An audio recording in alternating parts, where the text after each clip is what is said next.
the Eastern Cape has been in the spotlight during the past few years with the most horrific GBV cases. The provincial government is holding a two-day Gender-Based Violence and Femicide Summit. Traditional and religious leaders and Eastern Cape Moral Regeneration Movement and non-governmental organizations and Men for Change and political leaders and civil society formations will be part of the summit. The summit will discuss the identity strategies on strengthening the overall response to gender-based violence and the prevention in the Eastern Cape. SABC News reporter Abongile Jantjies joins us now live for more. Very good morning, Abongile. Thank you so much for making the time.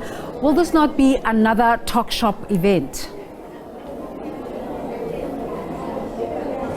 I hope not, Desiree, but it remains to be seen whether all these people will be gathered here at the Eastlands ICC. The idea is that they will put in place to end the scourge of gender-based violence. You'd recall, it's not the first time that a summit of this nature has been held by the provincial government, and we still continue to see gender-based violence incidents occurring in this province. You go to rural areas such as which police stations there have the highest number of rape incidents. So we want to know where exactly are we lacking when it comes to the scourge of gender-based violence, and what can be done to end the scourge. Maybe the messages that are being put across, maybe they are not reaching the targeted audiences for the people or the perpetrators who are committing these issues of gender-based violence. But to bring it more into the conversation, I'm now joined by Dr. Leslie Ann Foster from Masimanyane International, which protects the rights of women and children. A very good morning to you, ma'am. You're the fourth speaker here today, and you were part of also the Presidential Steering Committee of Gender-Based Violence. What message are you driving here today? The message we are driving here today is the theme of the next summit, which is accountability, acceleration, and action now. And with these summits being held, what impact do they make on the ground? You speak about accountability, but if I can make an example for the killer of Namhlamtwa in Mthatha, her killers have not been arrested to date, despite the police launching a 72-hour activation program for killers to be arrested. So where are we failing in this regard? Well, the purpose of this provincial summit is to call for reports as part of the accountability mechanism that tells us why we are continuing to see gaps within access to justice for women and girl children. So that's a big part of it, is the accountability. We are asking all government departments today to give us reports on what has been achieved, what the gaps are, and the challenges are that exist. This is an important mechanism because it brings together a large cohort of civil society organizations who are going to hold the government to account, who are going to ask the difficult questions about why we are not shifting the trajectory of violence against women in the country. The NSP gives us a new framework, a new template, which has been in place now for a year and a bit, to look at how to increase the prevention strategies, which is what you're talking about, because once a woman is killed, it's too late. So we want to look at how do we improve all of the pillars, the leadership and accountability in pillar 1, the second pillar as well, which is prevention. We want to look at care and response.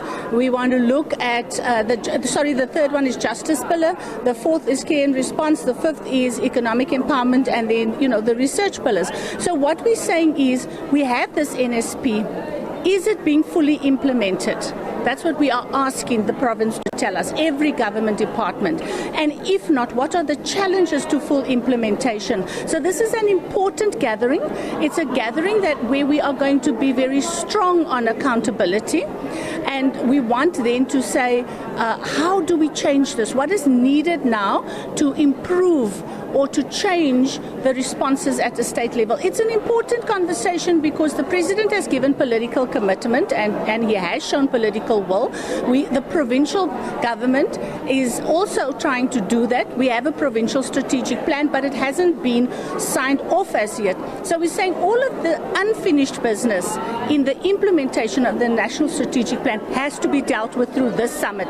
That's what makes it important. Why hasn't it been signed yet? Yet we are seeing incidents of gender-based violence every day, ma'am. Why hasn't it been signed yet? Yeah, there are many challenges to, I mean, there's a big process that goes into this. So the process I will be outlining is how we started to work on it, what work went into it, and then how it's been going back and forth, because the oversight for it lies with the legislature. So they also have a moment to look at it and to say, well, this is not enough, it's not, going far enough. But today we are talking very strongly about we want all of these outstanding issues finalized, and we want to see the acceleration of the implementation of the strategic plan for the province. Talking about organizations, about yourself, if I put it to you that your organizations are just reactionary to incidents of gender-based violence instead of being preventative, how would you respond to that? Well, that's not true. The thing is that we work as Masimanyane Women's Rights International.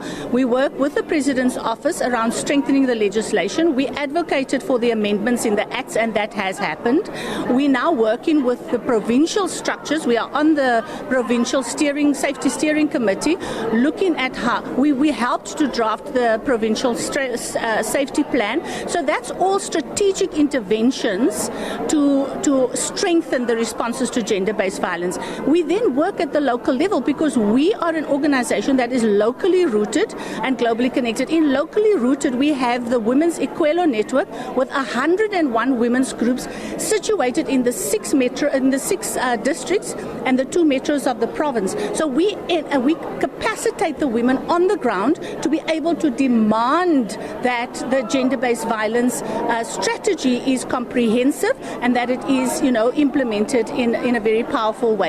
So you cannot dilute the work that we do at a high level or a strategic level and disconnect it from the work on the ground with the women. What we still have problems with is the multi-sectoral connection. So working with different government departments and bringing that and civil society together becomes the challenge that we have to strengthen a lot moving forward. So this is not just a mere talk shop where government gets to spend funds on booking these hotels to speak about gender-based violence. So in your view, it's not a talk shop? No, because as Masimanyane, we are one of the oversight roles that we play is to hold government to account. And I think we do that very successfully through the Provincial Safety Steering Committee. We are in various forums, so we have a provincial stakeholder manager who is Puiswa Mahambi. She has been to visit every district municipality and talking to them about how they develop their gender-based violence funds, the plans, and then the gender-based violence plans will roll down to local government level so that it doesn't become a commemorative day event, but that it's integrated into the IDPs, into everything that municipalities do. Because unless it's rooted at the local level, in the villages, in the towns, in the cities of the province, it's not going to go anywhere. And we're saying that this is the role that's the most important thing to do. And believe you me, we are 100% committed as Masimanyane Women's Rights International to see this national strategic plan, provincial strategic plan actually fully implemented. Thanks a lot for your time, ma'am, and all the best for today. Thank you. Thank you. Well, Desiree, that was Dr. Leslie Ann Foster from Masimanyane International. She's also an activist of gender-based violence. She says that everything that needs to be done here is to hold government accountable in order to fight the scourge of gender-based violence. As you can see that the stage is almost set now, and the Premier of the province, Oscar Mabuyane, will open this session today.